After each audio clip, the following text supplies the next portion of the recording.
uh, paano magtanggal ng aircon cabin filter.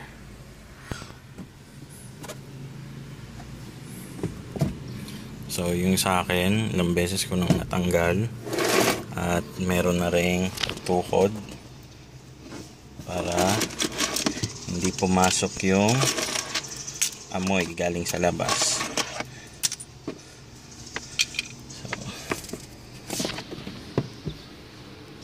Okay, so yan yung blower at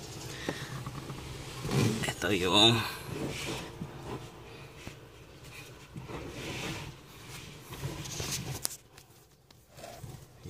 aking tuhod.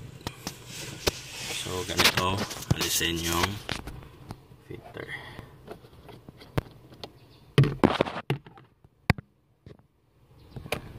Okay, so cover at yung aking tukod at ayan na. So cabin filter, blower at yung tukod. Ganun lang kasimple.